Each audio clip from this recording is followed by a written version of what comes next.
강의를 좀 진행을 하도록 하겠습니다. 그 상속하고 정려 때문에 뭐 쉬는 시간에 좀 말씀들이 좀 오가신 것 같은데, 자, 일단 이렇게 이야기해 볼게요. 우리가 피상속인이 우리가 2011년에 2011년 1월 10일 날 사망함으로 인하여 상속이 개시된 것을 갑이 우리가 2018년 1월 10일 날 등기를 해가지고 이걸 우리가 2020년 1월 10일 날 매매를 한다고 가정을 합시다. 자, 그러면 우리가 이제 보유 기간이 산정이 되어야만 뭐 세율도 결정하고 장기 보유 특별공제도 결정할 거 아닙니까?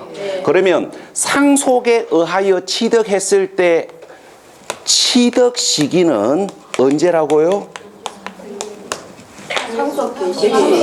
자, 이 그림대로 이야기하면 언제입니까? 2011년, 18년.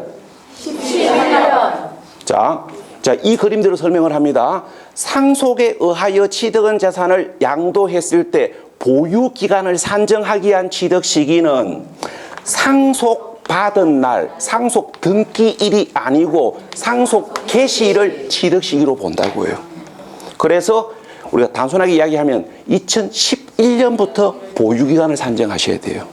그래서 상속에 의하여 취득했을 때의 양도소득세 취득 시기는 상속받은 날, 상속 등기 받은 날이 아니고 상속 개시일을 취득 시기로 보고, 상속 개시일은 언제를 의미하는 것이냐면은 우리가 피상속인의 사망일을 이야기합니다. 그러니까 피상속인의 사망일. 쉽게 말해서 우리 아버지 눈 감으신 날이 상속 개시일이에요. 사망 신고한 날 아니에요. 네. 눈 감으신 날.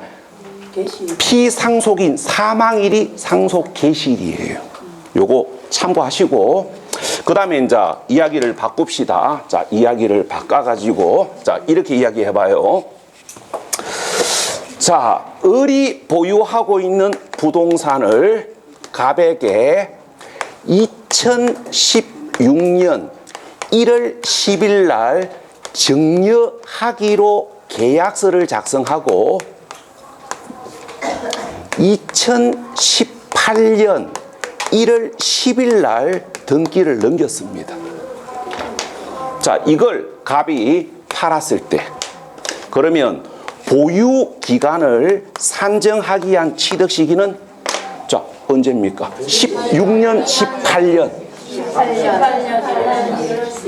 자, 증여에 의하여 취득했을 때, 증여에 의하여 취득했을 때의 취득 시기는 언제냐면은 증여 받은 날입니다.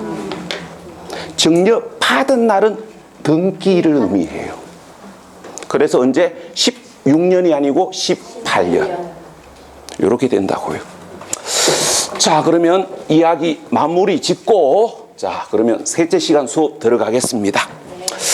자, 그럼 우리가 이제 양도소득세 계산 구조가 어떻게 되는지는 둘째 시간 뒷부분에서 보셨고, 그러면 이제 양도소득세 계산 구조와 관련해 가지고 이제 제일 먼저 보셔야 될 게 제일 먼저 보셔야 될 게 가액 결정 기준을 보셔야 되는데, 요게 우리 교재 몇 페이지에 보시면 있냐면은 교재 308페이지입니다.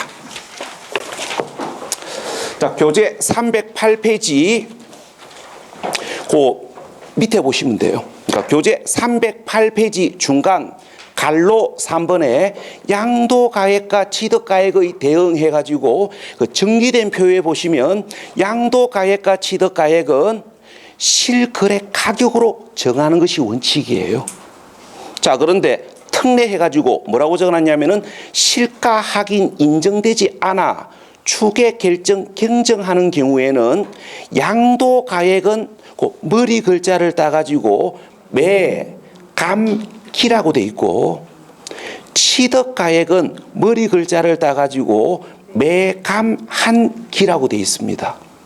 그 다음에 교재 309페이지 중간에 보시면 매매 사례 가격이 뭐고 감정가액이 뭐고 한산취득가액 계산 공식이 어떻게 되는지를 표 안에서 설명을 하고 있습니다. 자, 요 이야기를 자, 조금 전에 받은 프린트 1페이지에서 설명을 드립니다. 자, 조금 전에 받으신 프린트 1페이지에서 설명을 드리는데 일단 예를 하나 들어 놔놓고 이야기를 해봅시다. 자, 갑이 아파트를 2016년에 매매로 취득을 해가지고 2020년에 매매로 양도를 하는데, 자, 2020년 시가가 7억이고 기준 시가가 5억인 아파트를 실제 양도 가액은 6억 8천이라고 가정을 하고, 그 다음에 2016년 취득할 당시 시가가 5억이고 기준 시가가 4억인 아파트를 실제 취득 가액은 5억인데 무슨 이유인지는 모르겠지만 다운 계약서를 작성했고, 그래서 매매 계약서에는 취득 가액이 4억으로 기재되어 있다고 가정해놓고 지금부터 이제 자, 프린트 보십시오. 우리가 이제 양도 가액과 취득 가액을 시가와 기준 시가와 실거래 가액 중 어느 금액으로 결정할 것인지를 정리하셔야 되는데, 양도소득세는 실거래 가격으로 부과하는 게 원칙입니다. 그러니까 양도소득세는 실거래 가격으로 부과하는 것이 원칙이기 때문에 실제 양도가액 6억 8천만 원을 양도가액으로 하고 실제 취득가액 5억을 취득가액으로 해가지고 양도 차익을 계산하는 게 원칙입니다. 자, 그 다음에 오늘 수업 첫 시간에 보셨고 2주 전에 봤던 이야기, 양도소득세는 신고 납부를 원칙으로 한다고 설명을 드렸습니다. 자, 그러면 이 이야기와 이 이야기를 종합을 하면 이렇게 되는 거예요. 양도소득세 납세 의무자는 실거래 가격으로 양도소득세를 직접 계산을 하고 계산된 세액을 스스로 신고하고 스스로 납부하셔야 됩니다. 자, 그러면 양도소득세 납세 의무자가 실거래 가격으로 직접 양도소득세를 계산해가지고 스스로 신고를 하면 세무공무원은 뭐라 하냐면은 집 팔아서 돈 벌었다고 자랑만 하지 말고 매매 계약서도 함께 제출하라고 이야기합니다. 자, 그러면 여쭤봅시다. 왜 매매 계약서를 함께 제출하라 합니까? 그 이유는 당신이 신고한 가액이 실거래 가격인지 아닌지 확인하려고. 그러니까 신고 가격이 실거래 가격인지 아닌지를 확인할 수 있는 가장 단순한 방법이 매매계약서예요. 자, 그러면 문제가 생겼습니다. 어떤 문제가 생겼냐면은, 자, 다운 계약서를 작성했기 때문에 실제 취득가액이 5억이라는 사실이 매매 계약서에 의하여 확인이 되지 않습니다. 그러면 실제 취득가액이 5억이라는 사실이 매매 계약서에 의하여 확인이 되지 아니하는 경우에는 취득가격을 어떻게 정할 거냐 이 말이에요. 그 이야기를 자, 프린트에 보시면 이렇게 되어 있습니다. 자, 프린트 1페이지 갈로 2번 양도 취득가액 결정 기준. 자, 그 원칙에 보시면 실거래 가격으로 결정하는 것이 원칙이고, 다운 계약서를 작성함으로 인하여 실제 거래 가액이 5억이라는 사실이 매매 계약서에 의하여 확인이 되지 아니하는 경우에는 어떻게 한다? 매매 사례 가액, 감정 가액, 한산 취득 가액, 기준 시가 순서에 의하여 추계를 해야 됩니다. 일단 기본 개념을 이렇게 잡으셔야 돼요.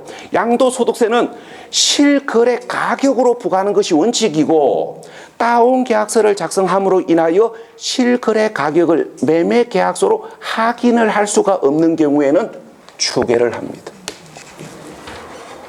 자, 그러면 지금부터 추계와 관련해 가지고 첫 번째 중요 포인트, 추계 순서가 정확하셔야 됩니다. 그러니까 머리 글자를 따가지고 매, 감, 한, 기라고 기억하시면 돼요. 요 순서가 정확하셔야 되고, 그 다음에 이제 어디가 정확하셔야 되냐면은 여기가 정확하셔야 됩니다. 한산취득가액은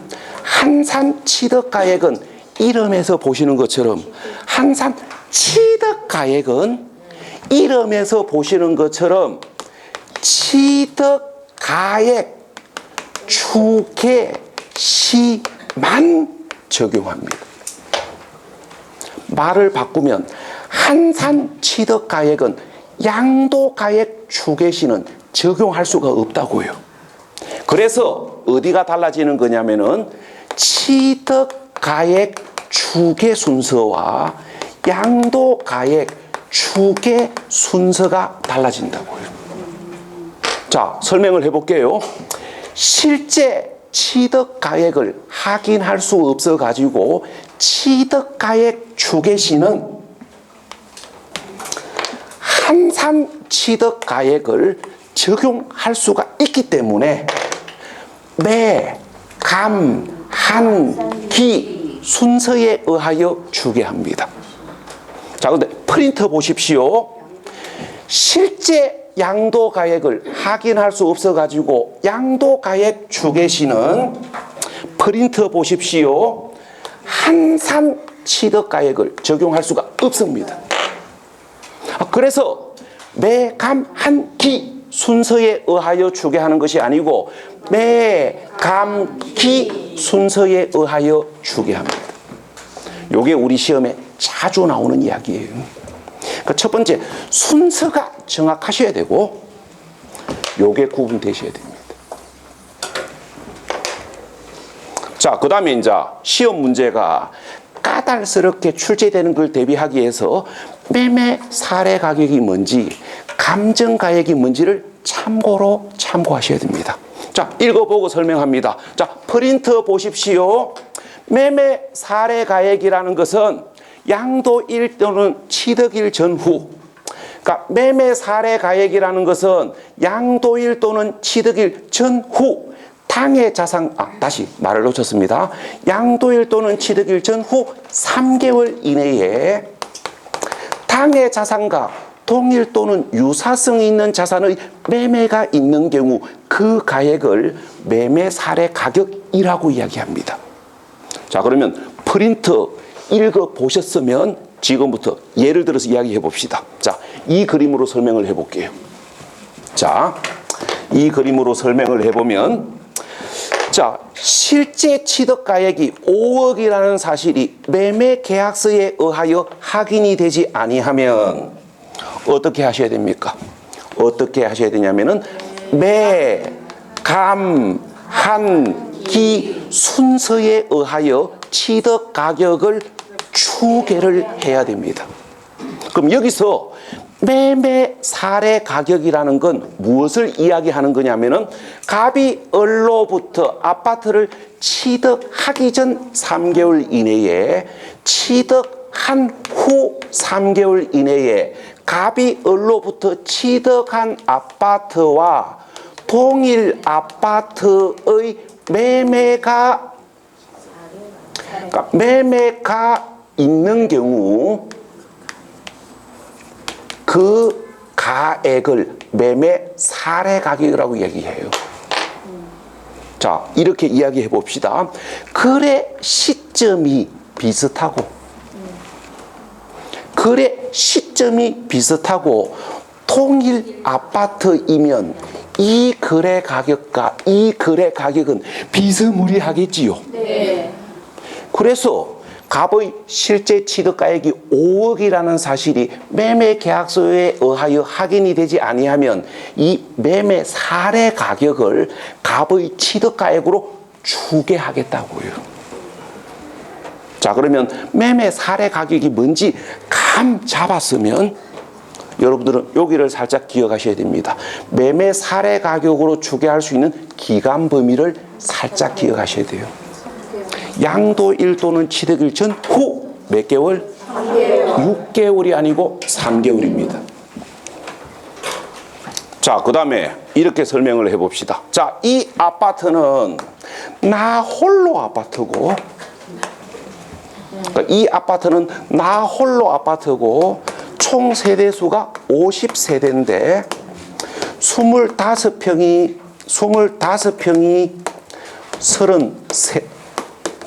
35세대고 34평이 15세대입니다.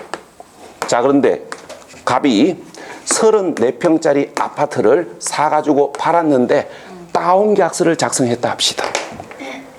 자, 그러면 34평이 15세대밖에 안 되기 때문에 1년에 몇 건 거래되겠습니까? 잘해야 2건. 어떤 해는 거래가 없는 연도도 있어요. 그래서 취득일 전후 3개월 이내에 동일 아파트의 매매가 없다 합시다. 그러면 어떻게 할 거냐 이 말이에요. 그러면 어떻게 하셔야 되냐면 그 다음 순위가 감정가액 아닙니까? 유사 매매 사례 가액이 없으면 그 다음 순서가 감정가액이잖아요. 그럼 이때는 뭡니까? 감정가액으로 갑의 취득가액을 추계합니다. 그래서 여러분들은 감정가액이 뭔지 눈도장을 한번 콕 찍으셔야 됩니다. 자, 눈도장 찍읍시다. 자, 프린트. 자, 읽어볼게요. 감정가액이란 양도일 또는 취득일 전후 3개월 이내에 당해 자산에 대하여 2개 이상의 감정평가법인으로부터 감정평가를 받은 사실이 있는 경우 감정평가 받은 금액 중 어떤 금액을 감정가액으로 한다. 큰 거, 작은 거. 큰 것도 아니고 작은 것도 아니고 평균액. 평균액 거기가 포인트예요. 자, 그럼 여쭤봅시다. 왜 평균액을 감정가액으로 봅니까? 왜? 장난치지 말라고. 장난치지 말라고. 이 말이 무슨 말인지 알아들으시면 그동안 인생을 100% 정직하게 사신 건 아닙니다. 무슨 말인지 알아들으시면. 그러니까 어떤 분들이 계시냐면은 세금이 나에게 유리하도록 만들어내기 위해 가지고 감정평가법인에다가 뒷돈을 주고 감정가액을 조작하는 분들이 있어요. 그걸 어느 정도 방지하기 위해서 평균액이에요. 그럼 이 감정가액을 나에게 유리하도록 만들려면은 2개 이상의 감정평가법인에다가 뒷돈을 줘야 되거든요. 그 돈이나 세금이나. 그래서 봐요. 장난치는 걸 방지하는 효과가 있잖아요. 그래서 큰 것도 아니고 작은 것도 아니고 평균액. 여기까지를 기본적으로 알고 계셔야 됩니다. 자, 그 다음에 프린터 오른쪽에. 자, 프린터 오른쪽 칠항입니다. 자, 프린터 오른쪽 칠항에 자, 읽어보고 설명을 합시다. 그 프린터 오른쪽 칠항에 보시면 이렇게 되어 있습니다. 특수관계인으로부터 시가를 초과하여 취득하거나 특수관계인에게 시가에 미달하게 양도하는 경우로서 조세 부담을 부당하게 감소시킨 경우에는 취득가액 또는 양도가액을 실거래 가격으로 계산하는 것이 아니고 시가로 계산한다. 자, 그러면 금방 읽어본 이야기를 지금부터 정리를 하면 이렇게 됩니다. 특수관계인으로부터 고가로 취득을 하거나 특수관계인에게 저가로 양도했을 때 취득가격과 양도가액은 어느 금액으로 결정한다? 시가로 결정한다고 단정을 지으시면 아직 공부가 덜 끝나신 겁니다. 자, 자, 어떻게 되냐면은 이렇게 됩니다. 특수 관계에 있는 자로부터 고가로 취득하거나 특수 관계에 있는 자에게 저가로 양도한 행위가 양도소득세를 부당하게 감소시킨 경우에는 취득가액 또는 양도가액을 시가로 계산을 하고요. 고가로 취득했지만 저가로 양도했지만 양도소득세를 부당하게 감소시킨 경우가 아닌 경우에는 고가로 취득하더라도 저가로 양도하더라도 실거래 가격으로 계산합니다. 그래서 이놈이 시험에 나오면 일단 확인을 하셔야 됩니다. 양도소득세를 부당하게 감소시킨 경우인지 부당하게 감소시킨 경우가 아닌 경우인지 확인하신 후에 시가로 할 것인지 실거래 가격으로 할 것인지를 판단하셔야 되는데, 그럼 이때 양도소득세를 부당하게 감소시킨 경우인지 아닌지는 이렇게 판단합니다. 그 밑에 보시면 정리해놨습니다. 시가와 거래가액의 차액이, 그러니까 시가와 거래가액의 차액이 3억 이상이거나 또는 시가의 5% 이상이면 양도소득세를 부당하게 감소시킨 것으로 보고 시가로 계산하셔야 되고, 시가와 거래가액의 차액이 3억 이상도 아니고 시가의 5% 이상도 아니면 부당하게 감소시킨 경우가 아닌 경우이기 때문에 실거래 가격으로 계산하셔야 됩니다. 그러면 돈을 넣어 봅시다. 자, 특수관계에 있는 자로부터 시가 3억짜리 부동산을 3억 2천만 원에 매매로 취득을 해가지고, 자, 4억에 매매를 했을 때, 자, 그러면 질문. 양도가액 4억에서 공제할 취득 가격은 얼마입니까?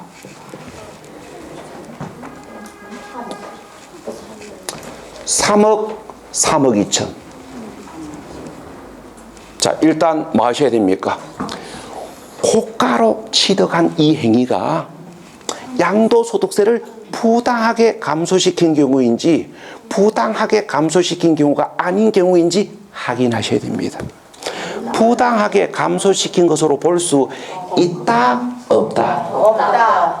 라고 판단을 하실 때 여러분들은 요게 또는이라는 걸 깜빡하시면 실수가 나옵니다.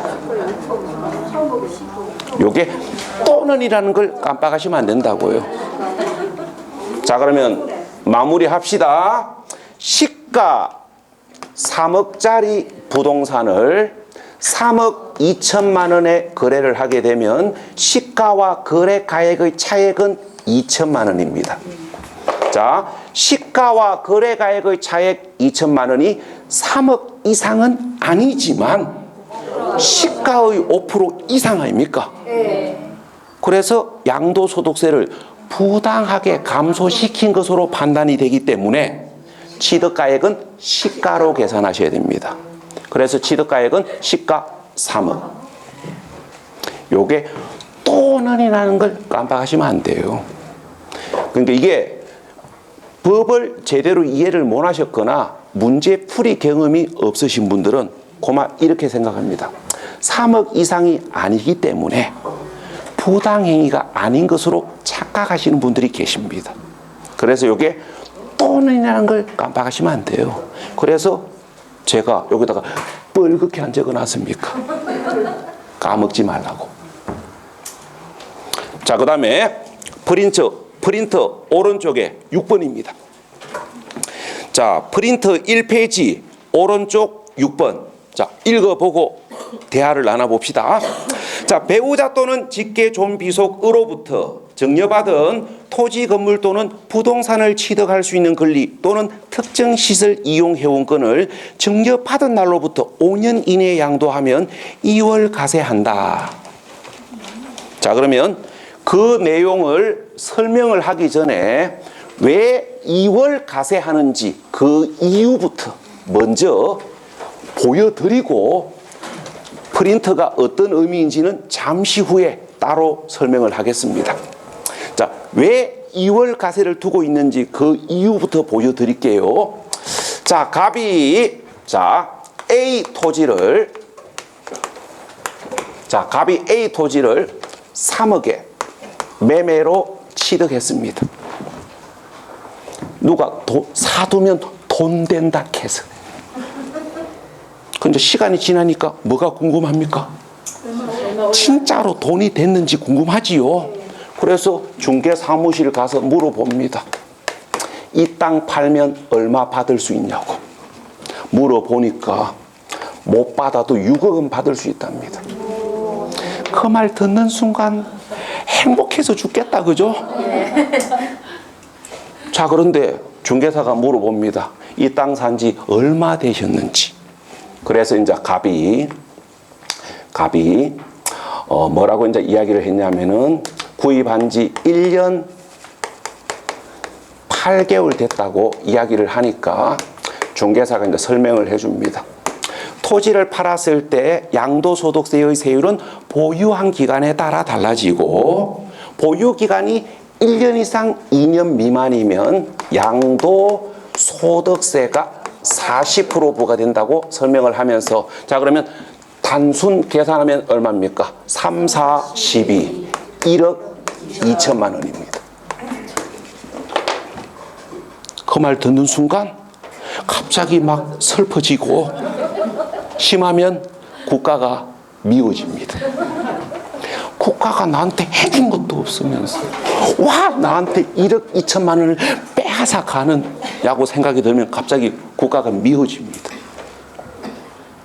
그래서 갑이 이 말 듣고 바로 팔락하니까 세금 때문에 걱정이 많잖아요. 그래서 이제 집에 와서 자, 이래저래 생각을 하다가 자, 뭐 합니까? 배우자 찬서를 이용합니다. 아빠 찬서만 있는 게 아니고 배우자 찬서도 있어요. 우리가 배우자 사이는 6억까지는 증여세가 안 나옵니다. 그래서 이걸 뭐 하는 겁니까? 배우자에게 6억의 증여를 해요. 그럼 배우자 사이는 6억까지는 증여세가 안 나오기 때문에 증여세는 부과되지 않습니다. 그 다음에 이걸 6억에 증여 받자마자 배우자 명의로 6억에 팝니다. 자, 그러면 자, 오해하시면 안 돼요. 자, 지금 조건은 2월 가세 규정이 없다고 가정을 해봅시다. 그러니까 2월 가세 규정이 없다고 가정을 해봐요. 그러면 취득가액 6억, 양도가액 6억. 그러면 양도 차익이 없지요. 그러면 양도소득세 안 내도 되잖아요. 직접 팔았으면 얼마 내야 되는데 1억 2천만 원 내야 되는데 배우자 찬서를 이용하면 양도세를 안 낼 수 있다고요. 이걸 그냥 놔두면 조세 질서가 깨질 수도 있습니다. 그래서 배우자 찬서를 이용하는 걸 법으로 규제를 합니다. 그러니까 우리가 이거예요. 세법에서 이제 이렇게 보는 거예요. 세법에서 이렇게 봅니다. 배우자 또는 직계 존비속으로부터 증여받은 재산을 5년 안에 양도를 하면 이 증여는 순수한 증여가 아닌 걸로 봅니다. 쉽게 말해서 배우자가 이뻐서 준 게 아니라고요. 배우자가 이뻐서 준 게 아니고 말라고. 변칙 증여를 해가지고 직접 팔았을 때의 양도소득세 1억 2천만 원을 회피하려고. 편칙 증여한 거지 순수한 목적의 증여가 아니기 때문에 2월 가세를 통해 가지고 세금을 걷어 드립니다. 자, 그러면 2월 가세를 왜 두고 있는지 그 이유는 제가 이제 금방 보여드렸고, 자, 그러면 이제 지금부터 이걸 제대로 설명을 해 보겠습니다.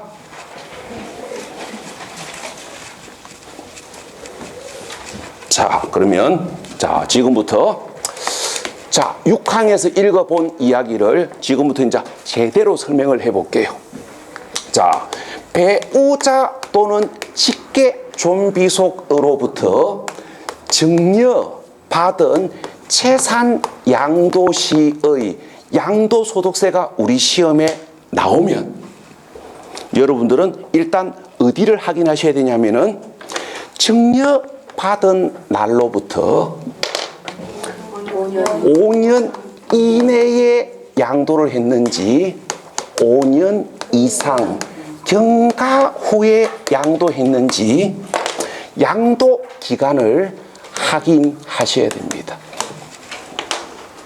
그 다음에 증여받은 재산 종류를 확인하셔야 되는데 지금까지의 출제 경향을 분석해 보면 여기만 물어봤지 여기를 물어본 적은 한 번도 없습니다. 그래서 뭐 굳이 부담스러우면서까지 잡으실 필요는 없는데 우리가 이제 엄밀하게 이야기하면 증여받은 재산 종류도 확인하셔야 됩니다. 증여받은 재산이 부동산을 취득할 수 있는 권리, 특정 시설물 이용 회원권인지를 확인하셔야 됩니다. 확인하시고 양도기간 구분하시고 이렇게 하신 후에 이제 이렇게 판단하셔야 됩니다. 자, 지금부터 이제 정리를 해볼게요. 우리가 배우자 또는 직계 존비속으로부터 이러한 재산을 증여받아 가지고 양도했을 때의 양도소득세가 시험에 나오면 일단 양도기간부터 확인하셔야 돼요. 그러니까 양도기간을 확인하시고 이렇게 답하셔야 됩니다.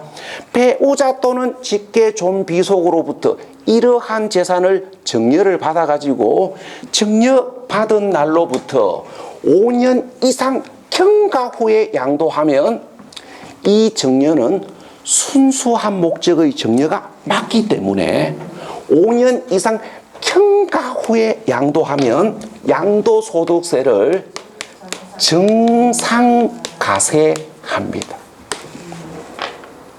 자, 그런데 배우자 또는 직계 존비속으로부터 이러한 재산을 증여를 받았는데 증여받은 날로부터 5년 이내에 양도하면 이 증여는 순수한 목적의 증여가 아니고 변칙 증여하여 양도함으로 인하여 직접 양도했을 때의 양도소득세를 회피하기 위한 변칙 증여 행위로 봐요. 그래서 증여받은 날로부터 5년 이내에 양도를 하면 정상가세하는 것이 아니고 이월가세합니다. 여기부터 잡으셔야 돼요. 잡으시고 지금부터 이제 이걸 구분하셔야 됩니다.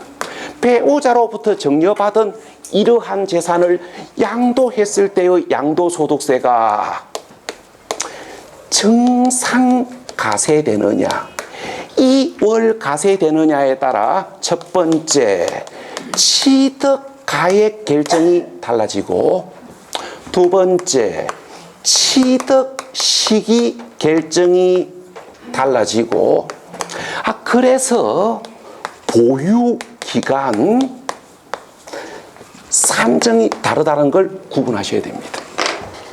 자, 그냥 말로 하면 느낌이 떨어지는 경우가 있기 때문에 돈을 넣어가지고 이야기해 봅시다. 돈을 넣어가지고 설명하면 이걸 이해하십니다. 그래서 돈이 좋은 겁니다. 우리를 이해하게 만들거든요. 자, 그럼 돈을 넣어볼게요.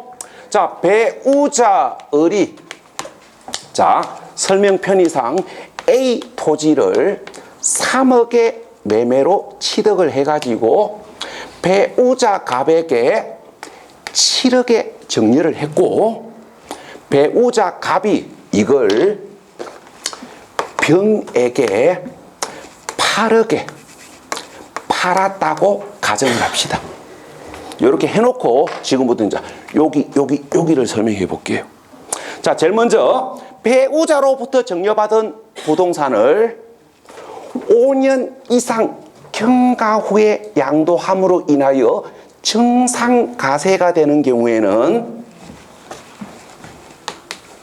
양도가액 8억에서 공제할 취득가액을 어떻게 결정하냐면은 증여 받을 당시의 가액을 취득가액으로 봐요. 그래서 양도가격 8억에서 공제할 취득가액은 얼마입니까? 7억. 7억입니다.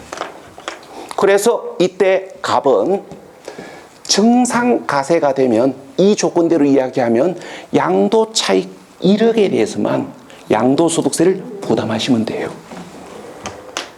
자, 그런데 배우자로부터 증여받은 부동산을, 토지를 5년 이내에 양도함으로 인하여 2월 가세가 되면 양도가액에서 공제할 취득가액을 어떻게 결정하냐면은 증여받을 당시의 가액 7억을 취득가액으로 보는 게 아니고 증여한 배우자의 취득할 당시의 가액을 취득가액으로 봐요. 그러니까 배우자로부터 증여받은 A 토지를 증여받은 날로부터 5년 이내에 양도함으로 인하여 2월 가세로 판정이 되면 양도가격 8억에서 공제할 취득가액을 어떻게 결정하냐면은 증여받을 당시 가액 7억을 취득가액으로 보는 게 아니고 증여한 배우자의 취득할 당시 가액 3억을 취득가액으로 본다고요. 그래서 이 그림대로 설명하면 2월 가세로 판정되면 양도차익 5억에 대하여 양도소득세를 부담하셔야 됩니다. 그래서 첫 번째 구분하셔야 될 거, 정상가세되느냐 2월 가세되느냐에 따라 양도가액에서 공제할 취득가액이 다르다. 이게 구분되셔야 돼요. 이걸 구분하는 문제가 27회 때 문제. 자, 그 다음에 배우자로부터 증여받은 재산을 양도했을 때의 양도소득세가 정상가세되느냐 2월 가세되느냐에 따라 취득 시기가 달라집니다. 그래서 보유기간 산정이 달라져요. 자, 지금부터 설명을 드려볼게요. 우리가 배우자로부터 증여받은 부동산을 5년 이상 경과 후에 양도함으로 인하여 정상가세가 되는 경우에는 증여 받은 날을 취득 시기로 봅니다. 그래서 보유 기간은 증여 받은 날로부터 보유 기간을 계산합니다. 그러니까 그림에다가 표시하면 증여 받은 날로부터 보유 기간을 산정해요. 자, 그런데 배우자로부터 증여받은 부동산을 5년 이내에 양도함으로 인하여 2월 가세로 판정되면 증여 받은 날을 취득 시기로 보는 게 아니고 증여한 배우자의 취득일을 취득 시기로 봅니다. 그래서 증여한 배우자의 취득일로부터 보유기간을 산정하셔야 됩니다. 그러니까 그림에다가 표시하면 2월 가세로 판정되면 증여 받은 날로부터 보유기간을 산정하는 것이 아니고 증여한 배우자의 취득일로부터 보유기간을 산정하셔야 돼요.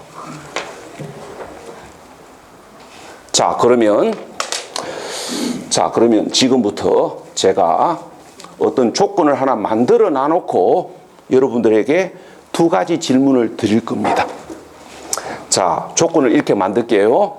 자, 배우자 을이 A 토지를 3억에 매매로 취득해가지고 자, 8년을 보유하던 중에 배우자 갑에게 7억에 정려를 했고 배우자 갑이 1년을 보유하다가 8억에 팔았습니다. 이게 이제 조건입니다. 그럼 이 조건대로 답해 보십시오. 첫 번째 질문, 양도가액 8억에서 공제할 취득가액은 증여받을 당시의 가액 7억이다. 자, OX. 이 말이 맞냐고요. 자, 일단 제가 이 설명을 하면서 제일 처음에 했던 이야기가 있습니다. 배우자 또는 직계 존비속으로부터 증여받은 재산 양도시의 양도소득세가 시험에 나오면 양도기간부터 확인해라. 양도기간부터 확인하셔야 됩니다. 그럼 양도기간 확인해 봅시다. 증여받은 날로부터 5년 이내에 양도했지요. 그래서 2월 가세로 판정이 되고 2월 가세로 판정되면 증여받을 당시 가액을 취득가액으로 보는 게 아니고 증여한 배우자의 취득 당시 가액을 취득가액으로 봐요. 그래서 틀렸네. 그 다음에 두 번째 질문. 자, 일단 팁을 하나 드리고 질문을 던집니다. 우리가 장기 보유 특별 공제를 공제받으려면은 부동산 등을 3년 이상을 보유 양도해야 됩니다. 자, 그러면 이 조건대로 답하십시오. 장기 보유 특별 공제를 받을 수 있다. 자, 맞아요, 틀려요?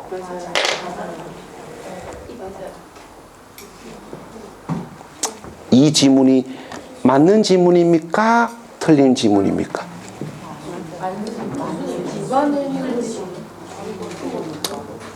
설명은 제가 하는 거고 죄송한데 OX만 결정해 주십시오. 자, 지금부터 설명을 드립니다. 자, 일단 다시 한 번 더 반복합니다. 배우자 또는 직계 존비속으로부터 증여받은 재산 양도시의 양도소득세가 시험에 나오면 양도기간부터 확인하셔야 돼요. 자, 그러면 5년 이내에 양도를 했고 그래서 2월 가세가 되고 2월 가세가 되면 증여받은 날로부터 보유기간을 산정하는 게 아니고 증여한 배우자의 7억일로부터 보유기간을 산정합니다. 그래서 보유기간은 1년이 아니고 9년이에요. 3년 이상 보유했기 때문에 장기 보유공제 받을 수 있다. 맞는 지문이네요. 자, 이렇게 해가지고 2월 가세에서 보셔야 될 기본적 설명은 마무리됐습니다. 여기까지를 잡으셔야 돼요. 자, 그 다음에 어디를 가시냐면은 이렇게 해가지고 우리가 가액 결정 설명은 마무리가 됐고 그 다음에 장기 보유 특별 공제를 보셔야 되는데 자, 잠시 쉬었다 가겠습니다.